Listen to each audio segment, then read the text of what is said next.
La 6e, lettre d'amour de 0 à 10, la première fois que j'ai eu 16 ans. Si vous avez des enfants ou si vous-même, vous avez été un enfant ou un adolescent, vous connaissez sans doute ces livres incontournables de Susie Morgenstern. Avec près de 150 titres parus, l'écrivaine américaine exilée en France par amour en 1967 est l'une des vedettes de la littérature jeunesse dans notre pays. La parution de son autobiographie « Mes 18 exils » aux éditions de l'Iconoclaste est l'occasion toute trouvée de revenir sur sa vie foisonnante et sur son œuvre tout aussi riche. Susie Morgenstern, bonjour. Bonjour. Bonjour. Vous êtes née en 1945 dans une famille juive de Newark, dans le New Jersey. Vous êtes la dernière de 3 filles. En quoi est-ce que ça a déterminé le fait que vous soyez devenue écrivaine ? Peut-être parce que la famille était tellement bruyante. Tout le monde parlait en même temps. La seule façon pour moi de parler, c'était d'écrire. La seule façon de placer un mot, c'était d'écrire.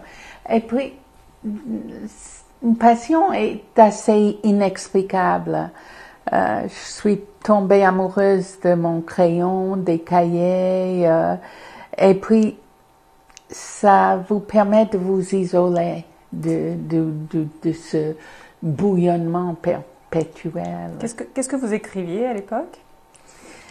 Je copiais des livres entiers juste pour le plaisir d'écrire avant d'avoir des idées. Et puis des poèmes, des petites histoires. Mes camarades de classe m'appelaient Susie Shakespeare. Et je prenais ça comme une insulte parce qu'il n'était pas beau dans les dessins que j'ai vus de lui. Vous avez grandi auprès de 2 sœurs qui étaient assez hautes en couleur, vos sœurs. Est-ce que l'écriture, c'était une façon aussi de vous affirmer dans cette fratrie, enfin dans ce groupe de sœurs ? C'était la seule solution pour moi. Je pouvais pas briller par la beauté, par l'excentricité, par le sans-gêne de mes sœurs. Et il fallait que je sois bonne à l'école, surtout. Sage, bonne à l'école. Ma mère m'a dit que je me suis élevée toute seule. Dans quel type de famille vous avez grandi ? C'était une famille d'intellectuels ? C'était une famille qui était versée dans la littérature ? Pas du tout. Il n'y avait pas de livres chez moi. J'étais un petit rat de la bibliothèque. Ma mère trouvait que... ma mère ne voulait pas me voir lire parce que elle m'a dit que les hommes n'aimaient pas les intellectuels et que je trouverais jamais un mari sous ma couette à lire des livres. Je me cachais pour lire. Ouais. C'était très mal vu. Et je prenais les bibliothécaires de la bibliothèque municipale de Belleville, dans le New Jersey. Vous avez déménagé? Elles avaient peur quand j'arrivais, parce que j'avalais des livres. Quel type de littérature, quel type de livres vous ont nourri quand vous étiez enfant et adolescente? Des livres comme Les 4 filles du Dr. Marsh, de Louisa May Alcott, les classiques, Charles Dickens, puis adolescent, bien sûr, le journal d'Anne Frank. Et quand j'avais 11 ou 12 ans, j'ai volé des livres de ma sœur, des livres X-rated. C'est-à-dire interdit au moins de 18 ans. Oui. Et j'ai lu un livre de Herman Wouk qui s'appelle Marjorie Morningstar, qui est devenu un film avec Natalie Wood. Ce livre m'a tellement impressionnée que j'ai commencé à écrire mon nom Susie Morningstar. Sur tous mes cahiers, Susie Morningstar, c'est devenu mon nom. On n'est pas très loin de Morgenstern. C'est Morgenstern. Et puis quand j'ai rencontré Jacques à l'université de Jérusalem, un matin, je lui ai demandé son nom et il m'a dit Jacques Morgenstern. Il m'a donné le nom que je me suis donné toute seule. Je reviens à votre famille. Donc c'était une famille juive dans laquelle vous avez grandi. Quel type de relation avait votre famille au judaïsme? Est-ce que c'était quelque chose de très présent? Vous faisiez les fêtes, vous mangez kasher? Quel était... Manger kasher. Ma maison à Nice est toujours kasher. Ma maison, mais pas toujours mon estomac. Et j'ai gardé ça. Les fêtes, bien sûr, le plus beau souvenir, c'est Pessah, ce déménagement de Pessah. Moi, je suis allée à l'Yeshiva à Newark, alors je parle hébreu, je parle yiddish, je suis vraiment, vraiment juive. Avec qui vous avez appris le yiddish? J'ai appris à l'université, à l'université hébraïque avec Dov Sadan. Alors vous êtes allé à l'école, vous le mentionnez, d'abord à l'école publique de votre ville, et puis ensuite à la yeshiva, avant d'intégrer le lycée public parce que le lycée juif était trop loin de chez vous. Mais qu'est-ce que vous avez tiré de vos années passées à la yeshiva? La chaleur et complicité avec, c'était pas mixte. Il y avait les filles d'un côté, les garçons d'autre. On n'était pas dans les mêmes classes. C'était un yeshiva orthodoxe. Oui. Nous, on n'était pas orthodoxes. On était traditionnalistes, on fêtait, on allait à la synagogue, mais pas plus de sacrifices que ça. Shabbat, c'était Shabbat, mais c'était aussi prendre la voiture. Et, j'étais jalouse de mes camarades de classe qui avaient vraiment la foi, qui pratiquaient. Des fois, j'allais Shabbat chez eux, chez mes copines, et j'étais jalouse. Je trouvais ça beau. Je trouvais la spiritualité très, très, très belle, mais je savais que c'était pas pour moi. Oui, vous expliquez dans le livre que, en fait, vous récitiez des prières sans grande conviction. Je crois que la seule prière que vous récitiez de bon cœur, c'était le Birkat Hamazon après le repas. Oui, j'étais champion à la cantine, champion. On montrait mon assiette et avec une fourchette, on a dit, regardez, Suzy Hack a fini toute son assiette. Et je suis incapable de ne pas finir mon assiette. La nourriture a une place importante dans votre vie, dans vos livres. Dans ma culpabilité. Dans votre culpabilité. Je crois que votre mère est aussi une très très bonne cuisinière de pâtisserie juive notamment.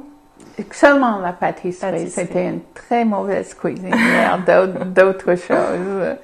J'ai mangé mon premier légume en venant en France. Ah oui. Alors après la yeshiva, il y a eu le lycée public que vous avez aussi beaucoup aimé. En fait, parce que vous avez adoré l'école finalement, que ce soit l'école primaire, le collège, le lycée. Oui, j'ai toujours adoré l'école parce que je brillais à l'école. Vous brillez. Peut-être on aime les endroits où on brille.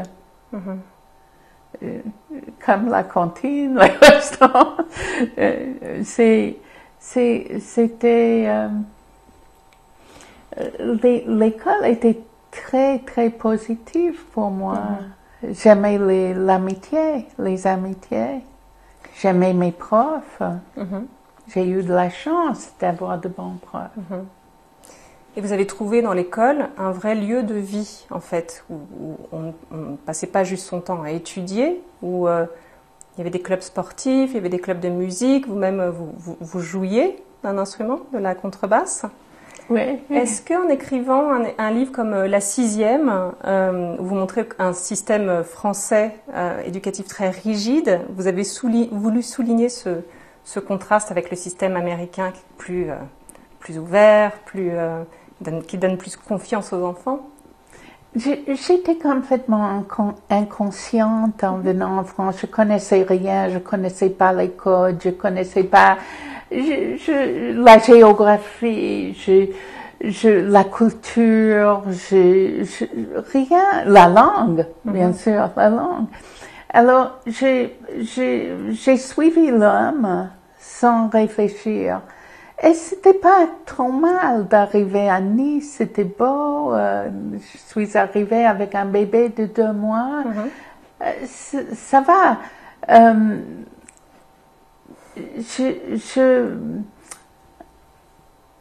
Je suis pas trop mal tombée.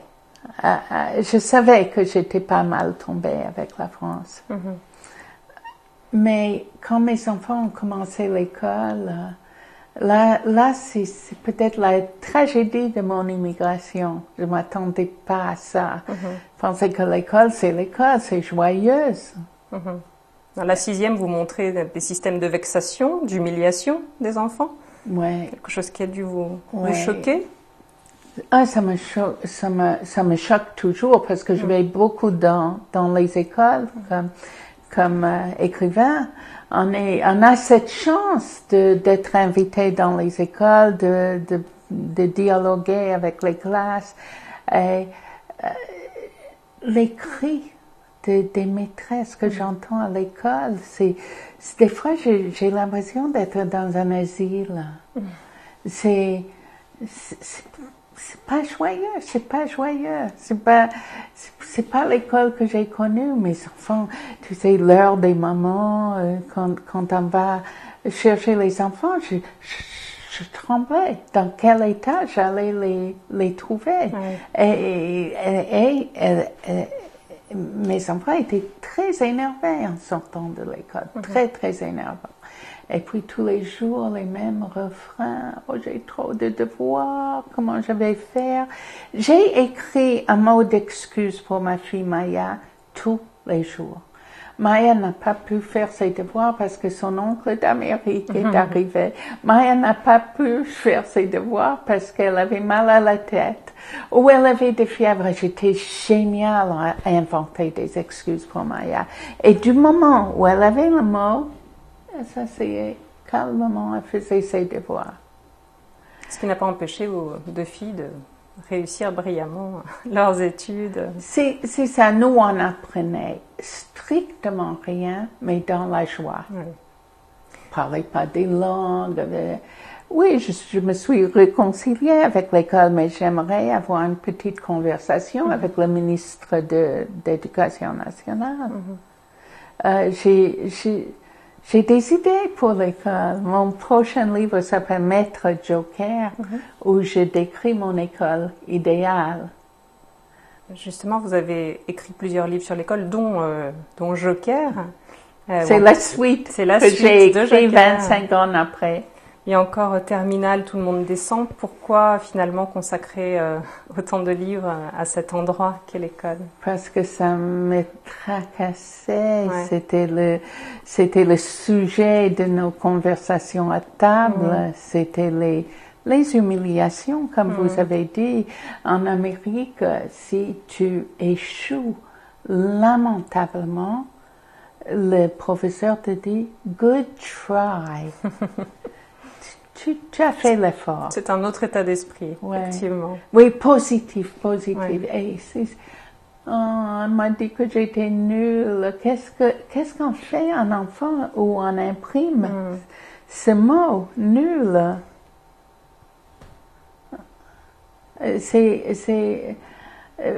Donc, je suis fascinée par l'école. Et dans mes livres, j'essaie de donner des idées aux maîtres, aux professeurs d'école, aux professeurs des collèges. J'essaie d'injecter ma positivité dans leur négativité.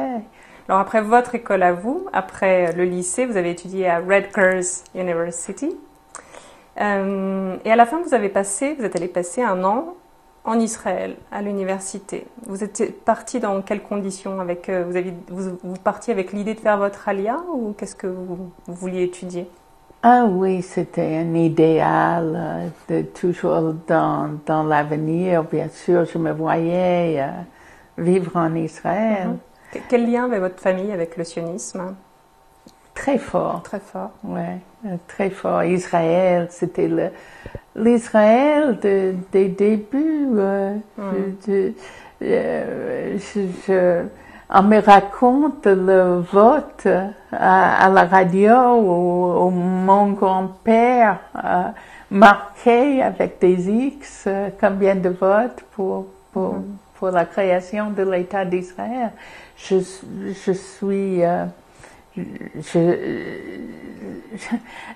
Le chapitre de mon livre le plus critiqué, c'est mon chapitre sur l'exil sionisme. Mes petits-enfants sont gênés par Israël maintenant. Et c'était un exil de l'Israël idéaliste, le Hora, sur toutes les pelouses, les champs, les premiers champs. C'était tout Havana Gila et Hevenu Shalom Alechem et c'était une très belle idéal. Ce que vous expliquez, c'est que quand vous êtes arrivé en France en 67 et que vous êtes déclaré sioniste, vous êtes rendu compte que le mot de sionisme n'avait pas la même valeur ici. Il n'était pas aussi bien reçu qu'aux États-Unis. C'était un exil, on se cache plutôt d'être sioniste, d'aimer Israël à ce point.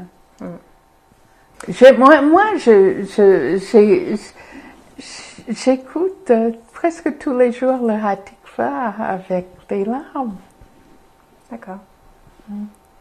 Alors c'est en Israël, pendant cette année décisive, que vous avez fait la rencontre de votre vie, qui est votre mari, Jacques Morgenstern, un mathématicien. Et polytechnicien, je ne savais pas ce que c'était. Donc un très brillant mathématicien. C'est l'homme qui vous a fait venir en France. Vous lui avez même dédié 2 livres qui sont Premier amour, Dernier amour, paru en 1987, et un récit autobiographique pour adultes qui s'appelle Jacques a dit en 2015. Pourquoi finalement est-ce que vous êtes installé en France avec Jacques Morgenstern plutôt qu'en Israël? Je crois que c'était aussi son rêve d'aller habiter là-bas. Qu'est-ce qui s'est passé? Ce qui s'est passé, c'est que j'ai dit à Jacques, j'aimerais savoir quelque chose de ta langue et ta culture avant d'aller en Israël. Et c'était une très grande erreur et peut-être pas tout à fait un regret parce qu'on suit le chemin qu'on suit et puis c'est bon. Moi, j'aime beaucoup la France. Jacques voulait aller au kibbutz. Je me voyais pas tellement au kibbutz. Mais c'était quand même une erreur. Souvent, je me dis que Jacques serait pas mort si jeune, si on était allé en Israël. Quel type de judéité vous avez découverte auprès de votre mari? Lui, il venait d'une famille différente de la vôtre. Il avait été marqué par le traumatisme en fait des survivants de la Shoah et des enfants de survivants de la Shoah. Vous non? Oui, c'est pour ça que je me nourris de toute la littérature de la Shoah parce que j'étais privée. C'est affreux de dire, j'étais privée de Shoah, née après la guerre en Amérique. Et j'ai hérité la Shoah avec Jacques. Je me suis mariée avec la Shoah. Jacques qui était né en 1939 à Nice. Il a été caché par les bonnes sœurs à Peille, près de Nice. Et son père a été déporté à Auschwitz. Là aussi, c'est affreux, mais c'était ma gloire de me marier à ça. Mais les survivants n'ont pas vraiment survécu. Jacques a été malade toute sa vie. Oui, il en a porté de le son poids enfance. toute sa vie. Donc vous avez découvert avec lui une forme de judéité tragique, en fait, qui est liée à l'histoire de l'Europe. Oui, tragique, mais quand même très spirituel. Shabbat était sacré chez nous. Je faisais même les chalotes, et un très bon moment ensemble. Ça ne pouvait pas, on pouvait pas ne pas fêter Shabbat comme il faut. Jacques allait à la synagogue. Il était croyant et spirituel. Et moi, j'étais pas croyante et pas spirituelle. Mais plus dans la tradition. Mais amoureuse de ma culture. Mm-hmm. C'est comme, j'adore cette histoire de Philippe Roth que j'idolâtre, qui a dit que il voulait pas qu'on dise le Kaddish, il voulait pas un enterrement juif, mais il voulait être dans le carré juif pour ne pas s'ennuyer. Vous êtes arrivé en France en 67. Ça n'a pas été de tout repos de vous intégrer à la France. Quelle image de la France vous aviez et qu'est-ce que vous avez découvert en arrivant? Mais c'était que des chocs culturels, un après l'autre. C'était, je parlais pas la langue, alors tu es aveugle, muet, sourd, ne pas parler la langue, c'est vraiment l'exil. Oui. Hein? Et je me concentrais, je me rappelle combien je me concentrais sur chaque connerie que les gens disaient. C'était dur, mais je me rendais pas compte. C'est juste maintenant que je me rends compte. Je me rendais pas compte. J'étais avec l'homme que j'aimais, d'un amour fou. Et je dormais avec lui la nuit. Et donc, j'avais un bébé. Je parlais anglais au bébé. On a eu des conversations profondes en se promenant sur la promenade des Anglais. Je lui faisais remarquer la beauté de l'entourage, les frises, les fresques. Regarde Lily, elle avait 2 mois. Elle ne devait pas comprendre grand-chose. Ou bien elle a tout compris.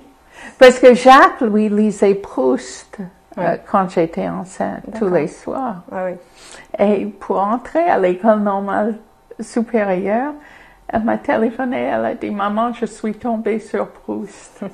Donc c'était de très bon augure. En 71, vous avez achevé une thèse à Nice qui s'intitulait « Les fantasmes chez l'écrivain juif contemporain ». Est-ce que ce travail a nourri d'une façon ou d'une autre votre travail d'écrivain? Mais ce que ça a déclenché, c'était que je savais que je voulais plus faire la critique littéraire.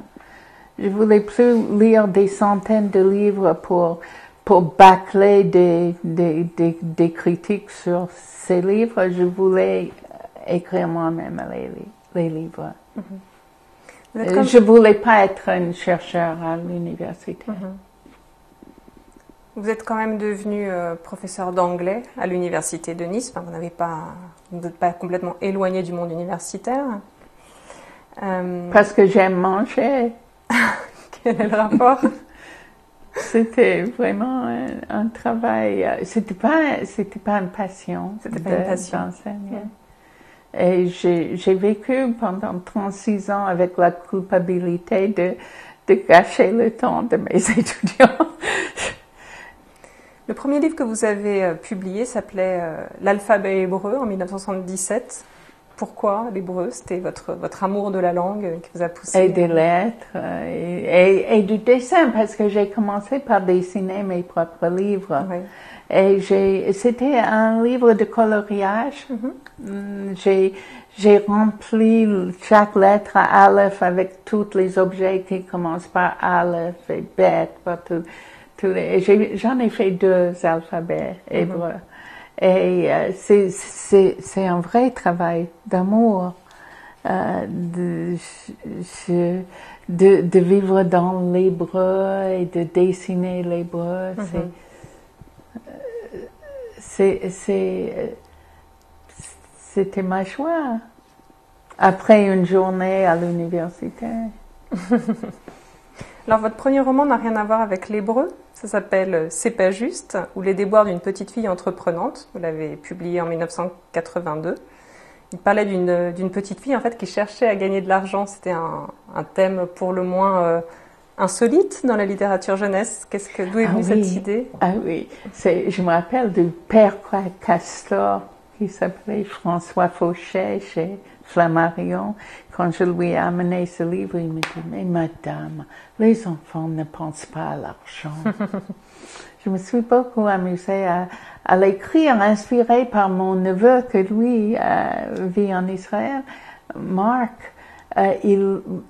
Sa mère lui faisait un sandwich parce qu'il n'y avait pas de cantine à l'école. On mangeait les sandwichs au coin de nos bureaux et il vendait son sandwich. Ah oui. Il préférait avoir l'argent que d'avoir le sandwich. Ça lui a très bien réussi. Alors l'école, la famille, l'argent, l'amour, la sexualité même. Vous avez traité de nombreux sujets dans vos livres. D'où viennent finalement vos sources d'inspiration? Vous vous inspirez de ce que vivent vos proches, vos enfants, vos petits-enfants? D'où ça vient? Oui, beaucoup mes enfants, mes petits-enfants, beaucoup la vie de tous les jours. Je sors dans la rue de Nice, je prends une crotte, parce que c'est la capitale de crottes de chiens à Nice. Et j'écris le club des crottes. D'accord. J'ai eu une rencontre il y a quelques semaines avec un club de lecture à Grenoble. Et c'était une si belle rencontre. Et je me suis demandé pourquoi j'ai jamais écrit un roman sur un club de lecture. Et je l'ai commencé à l'instant. Ah oui. Et j'ai envoyé aux élèves que j'avais rencontrés pour possiblement collaborer sur ce livre. Et ce matin, j'ai vu qu'une amie à moi a écrit un livre sur le club de lecture. Alors, ça m'a un peu découragée. Vous pouvez faire quelque chose de différent. Souvent, c'est des commandes de livres. Thierry Magnier m'a téléphoné pour me demander un livre sur... Il a dit une grand-mère et un petit enfant qui partent en vacances, qui passent les vacances ensemble. Et j'ai écrit Non Agneau qui va être présenté demain à la Comédie Française. J'adore les commandes parce que ça te fait aller où tu ne serais pas forcément allé. J'ai souvent dit que j'étais une nymphomane de l'écriture. Plus on me propose des choses, plus je suis heureuse. Vous avez écrit près de 150 livres, mais finalement, il y a assez peu de livres qui aient une thématique purement juive ou explicitement juive. Est-ce que ça veut dire que vous ne vous considérez pas comme une écrivaine juive, de même que Philippe Roth, en fait, donc votre idole, ne se considérait pas comme un écrivain juif, alors qu'il avait tout d'un écrivain juif? Premièrement, je crois que je suis un écrivain de jeunesse. Mais comme je suis juive, chaque cellule est juive chez moi. Bien sûr, je suis un écrivain juif. Et il y a une certaine pudeur. Je ne peux pas toucher à la Shoah parce que je ne l'ai pas vécue. Je ne me sens pas assez authentique là. Mais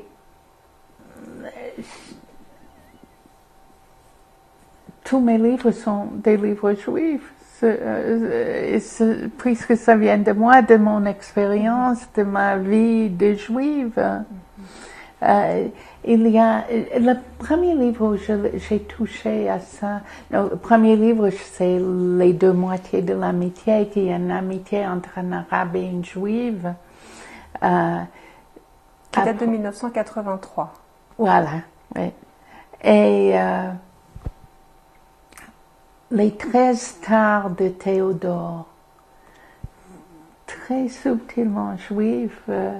Le héros découvre que sa mère est juive. J'ai commencé un livre qui s'appelle Bat Mitzvah et je ne l'ai jamais terminé. où où une fille à l'approche de sa bat mitzvah allait tout découvrir sur son identité juive. Vous parliez des 13 stars de Théodore, qui est un très joli livre. Moi, il m'a fait penser à un des livres que vous avez écrit, qui est le plus connu, qui s'appelle Lettres d'amour de 0 à 10, que vous avez publié en 1996.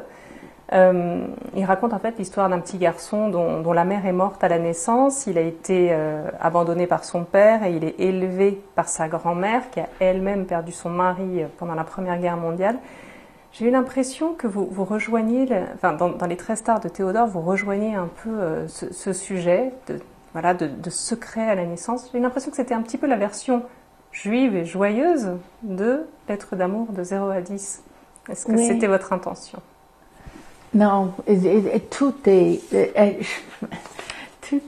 inconscient chez moi. Lettres d'amour de 0 à 10, on me dit, les enfants qui me posent des questions, la première question c'est toujours, est-ce que c'est une vraie histoire? Ils veulent que ce soit une vieille histoire. Je dis non, c'est complètement inventé. Et puis, une des fois qu'ils m'ont posé des questions, des années après l'avoir écrite, je dis, mais oui, est-ce que Ernest et Victoire existent? Juste comme ça, un déclic, je dis, mais bien sûr ils existent. Ernest et Jacques, l'enfant caché,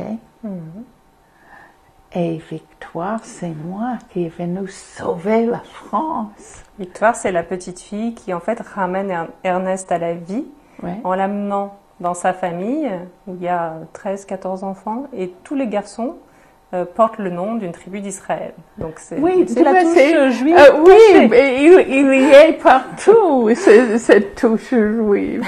Je le cache pas. Un de mes premiers livres s'appelle Une vieille histoire.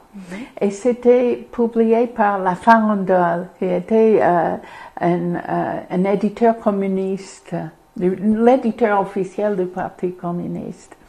Et Une vieille histoire, c'est l'histoire de ma belle-mère qui envoie ses 2 fils se faire cacher dans l'arrière-pays. Et c'est une histoire totalement juive. Et il ne voulait pas que des symboles juifs paraissent dans le livre parce que ça allait empêcher la lecture des lecteurs innocents, ça veut dire pas juifs. Et moi, j'ai eu une rencontre clandestine avec Serge Bloch, le préposé à l'illustration. Serge Bloch, qui était le fils du boucher cachère de Colmar. Et j'ai dit, si tu peux glisser quelques détails, tu vois. Et il a bien compris. Et le livre est truffé de Haggadah de Pessah et des portraits de rabbins et la table de Pessah. Et bon, les éditeurs n'ont rien remarqué et ça n'a pas gâché le plaisir des lecteurs innocents. Il y a 2 autres livres dans votre bibliographie qui sont un petit peu à part, qui sont Le Don, qui est un conte yiddish en fait qui a été mis en musique. Oh, j'ai complètement oublié. Ouais, ça pourrait être un livre juif. Je vous le rappelle, c'est très très juif. C'est dans la lignée de Shalom Aleichem, d'Isaac Bashevis Singer. C'est peut-être mon plus beau livre, Le Don. C'est magnifique. Je l'ai.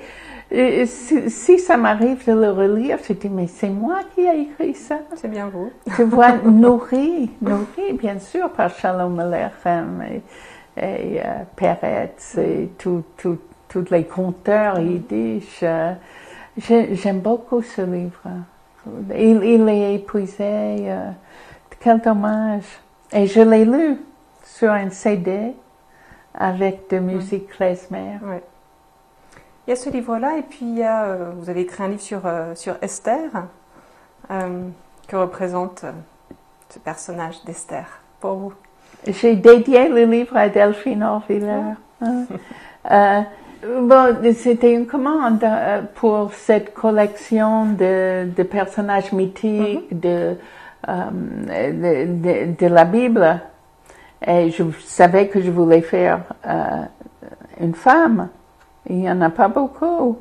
Pas beaucoup. Alors, c'était entre Esther et Ruth. Et j'adore l'histoire de Ruth. Mais j'ai choisi Esther parce que je pensais Purim, ça va être gai d'avoir un livre à Purim, un livre sur Esther.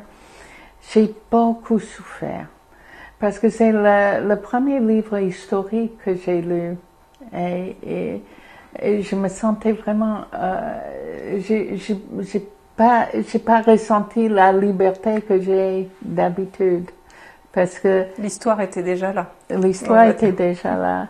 J'ai beaucoup souffert. J'ai fait plein de versions, mais mes versions étaient toujours très drôles. Par exemple, Esther était très grosse. Et c'est pour ça que le roi l'aimait. Et j'ai fait des descriptions de sa chair et des bourrelets et de gélatine et cette version était drôle. Et puis non, et à chaque version on m'a fait enlever un peu plus tout ce qui était moi. Et finalement, il y avait tellement de changements que j'ai proposé à l'éditeur, Marie-Thérèse Davidson, de l'écrire avec moi parce que j'en avais marre.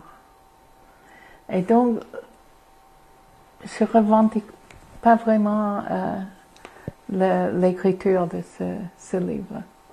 Votre mari, je reviens à votre mari Jacques, qui était un grand mathématicien, est-ce qu'il lisait vos livres? Est-ce que c'était quelqu'un que vous avez décrit comme quelqu'un de très rigoureux, très exigeant? Est-ce qu'il lisait vos livres? Est-ce qu'il les appréciait? Forcément, parce que c'est lui qui corrigeait mes livres. Et j'ai passé ma vie à mendier des corrections, à dire « tu l'as lu, tu as pu le lire ». Et il était très sévère, par exemple. Chaque phrase où il y avait plus de 3 fautes, il écrivait dans la marge « merde ». Et puis, j'ai 25 merdes par page. C'est pire que l'école, alors. C'était très humiliante, mais j'avais besoin. Maintenant, c'est ma fille Alia qui corrige mes manuscrits. Et elle me gronde aussi. Elle dit, je pense que tu relis pas les corrections. Alors justement, vous avez eu 2 filles, Alia et Maya. Et vous dites dans Mes 18 exils qu'avoir des enfants, en fait, c'était le but de toute votre vie. C'était votre gloire, votre bonheur, votre récompense, mieux que 150 livres écrits. Est-ce que vous avez toujours pensé ça? Ah oui, ça c'était l'aventure de ma vie. Ceci dit, il n'y avait pas une autre époque, à l'époque où j'étais jeune fille, un autre choix que de se marier, de la chair à marier. Et puis le seul but de la vie, c'était d'avoir des enfants. Alors j'étais en paix avec avec la façon dont j'étais élevée. Maintenant, ce matin, j'ai demandé à Iconoclaste de m'envoyer le livre qui s'appelle « Je ne veux pas avoir des enfants ». Comme c'est bien de proposer aux jeunes d'aujourd'hui une autre solution. C'est une question que je ne posais jamais à des gens. Est-ce que vous avez des enfants? Parce que moi qui ne me gêne pas, je pose beaucoup de questions, mais pas celle-là, parce qu'il y a toujours une malaise quand on dit non, j'ai pas d'enfant, ou la malaise est pour moi, j'ai pitié tout d'un coup. Et maintenant, depuis quelques années, je me dis que oui, il y a peut-être une autre solution, on peut vivre sans. Alia et Maya ont collaboré à certains livres. Je crois que Alia a traduit certains de vos livres en anglais. Alia a écrit avec moi Terminal, tout le monde descend. On a eu un grand prix de l'ex-ministère, de l'ex-droit des femmes. Elle a écrit avec moi quand elle avait 17 ans. on a un projet d'écrire ensemble, mais elle est tellement débordée. Et je viens d'écrire un roman avec ma petite fille Emma, qui vit avec moi, qui va avoir 20 ans la semaine prochaine. J'aime beaucoup faire écrire et écrire avec des gens que j'aime. Quel type de judaïsme ou de judéité vous avez transmis à vos filles et aux petits-enfants? Très vague. Très vague? Ouais. Comment ça se fait alors que vous venez d'une famille très traditionnaliste, que vous-même vous... Ma fille Alia me dit que j'étais autiste. J'ai pas transmis. C'était bien en moi et j'avais pas besoin de transmettre. Bien qu'on ait fêté toutes les fêtes, bien que c'était très présente chez moi. Mais elle a fait, elle aime les traditions, mais elle n'a pas étudié le judaïsme comme moi j'ai étudié. Il n'y avait pas de possibilités. J'ai envoyé mes filles à Talmud Torah à Nice et on a mis un rideau autour d'elle. Alors elle voulait plus retourner. Il n'y avait pas les possibilités qu'il y a maintenant. À Nice, maintenant, on a une synagogue Massorti, Mayanor. Que vous avez contribué à fonder. Oui. Et mais, si ça avait existé, peut-être ça aurait été autre chose. Mes filles étaient parties quand Mayanor a été créé. Et Maya est bouddhiste. Ce qui n'est pas toujours incompatible avec le judaïsme. Selon certaines personnes. Un petit peu quand même. On peut prendre le meilleur de chaque chose, mais c'est très étranger pour moi. Et puis mes petits-enfants, ma petite fille se marie l'année prochaine, elle veut la choupa et elle veut casser le verre. C'est tout. D'accord. Tout un programme déjà. Pour mes petits-enfants sont très conscients, ils adorent le Seder de Pessah, qui est très vivant, on le passe toujours ensemble. Mais je pense pas que ça ira plus loin. C'est-à-dire, je pense pas qu'on créera une nouvelle génération de Juifs. C'est un chagrin pour moi. Vous collaborez aussi donc avec vos petits-enfants, vous l'avez dit tout à l'heure, vous avez écrit avec Emma, vous avez même monté un spectacle avec eux au Hommage. Ah oui. Ah, c'était le meilleur moment de ma vie, de faire ce Gershwin Hommage. Parce que vous avez écrit un livre donc sur Gershwin et vous lisiez des passages. Je lisais tout le livre, accompagné au piano par mon petit-fils Noam et ma petite fille Yona qui chantait Gershwin et ma fille Alia qui jouait la flûte. Oh, c'était un magnifique moment de ma vie. Juste, je crois que j'ai vécu pour ça. J'ai pas vécu en vain. On voit que votre rapport à la littérature, ça dépasse en fait le simple fait d'écrire. Vous êtes aussi sur scène de temps en temps, vous lisez, vous avez même joué un de vos textes. J'ai joué Confession d'une grosse patate. Vous imaginez l'agonie de ces 3 ans sur scène à réciter mon texte de 141 pages. J'ai chanté dans ce spectacle en yiddish. Dona Dona. Ah oui. Et le meilleur moment à chaque fois, c'était la fin. Quand je disais le dernier mot, les gens applaudissaient et j'étais libérée. Je crois qu'on l'a joué 300 fois. Sinon plus. Et chaque fois, c'était une agonie. Je pouvais pas.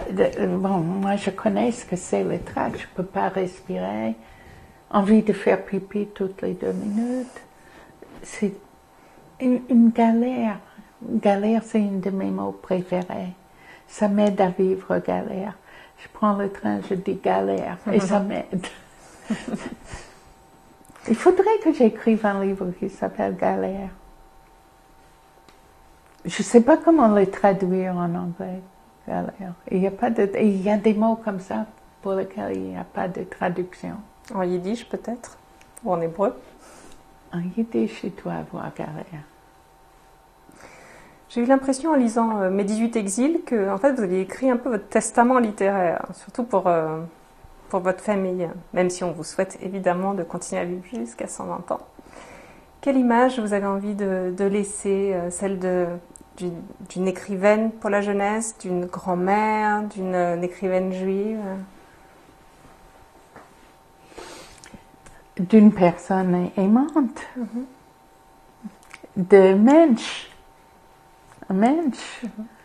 Ce que j'ai écrit dans le livre sur mon épitaphe, c'est quelqu'un qui a essayé, dans les limites de son possible, de vivre pleinement. Et vous avez vécu pleinement. Et vous vivez toujours pleinement, avec toujours plein de projets. J'aimerais vivre pleinement, mais sans manger. J'ai plusieurs amis qui vont en vacances pour jeûner. Je peux pas l'envisager. Vous cuisinez vous-même? Oui, j'adore faire la cuisine. Quelles sont vos spécialités? Je viens de passer quelques jours avec mon amie Perla Servan-Schreiber, qui écrit des magnifiques livres de cuisine.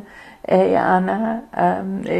j'ai amené ma petite fille Emma, c'était son cadeau pour les 20 ans, de faire la cuisine avec Perla à Roussillon, en Vaucluse. Et chaque chose qu'elle cuisine est une chose, c'est comme rien que tu as mangé de toute ta vie. Chaque miette. Je ne suis pas une cuisinière comme ça. Je fais les recettes de Perla, j'ai tous ses livres, mais c'est pas aussi bon. Quelles sont les spécialités juives que vous aimez cuisiner, que vous savez cuisiner? J'ai surtout adoré rencontrer mes amis pieds noirs, la cuisine marocaine, la cuisine séfarade, le couscous c'est mon plat préféré. Je fais la foie hachée. Maintenant, je fais la foie hachée végane parce que tous mes petits-enfants sont véganes. La viande n'existe plus. À Pessah, je fais des spécialités de ma belle-mère qui était la fille du grand rabbin de Constantinople et une excellente cuisinière. Et une belle revanche de belle-mère parce que c'est des heures à faire ces spécialités. Quel est votre lien aujourd'hui avec le monde juif? Vous avez contribué à fonder Mayanor à Nice. Et je suis très contente d'être chez Academ et je suis chez moi. En face de quelqu'un qui comprend et qui a vraiment lu. Tu vois, je dis dans le livre, j'aime les Juifs. Et j'aime être parmi les Juifs. Quand je rencontre quelqu'un qui s'avère être Juif, je suis aux anges. C'est inexplicable, mais c'est comme ça. Je suis juive au carré. Je suis juive avant de tout. Je suis pas forcément fière de dire ça, mais c'est comme ça. C'est votre identité. Ouais. C'est un de mes cauchemars d'enfant, c'est que j'ai été adoptée, j'étais pas vraiment juive. Bien, je vous remercie beaucoup, Suzy Morgenstern, d'être venue nous rendre visite. Et je vous remercie de votre lecture excellente et de vos questions qui me touchent beaucoup. Merci à vous. Je rappelle le titre de votre autobiographie, Les 18 exils, aux éditions de l'Iconoclaste. Merci. Oui.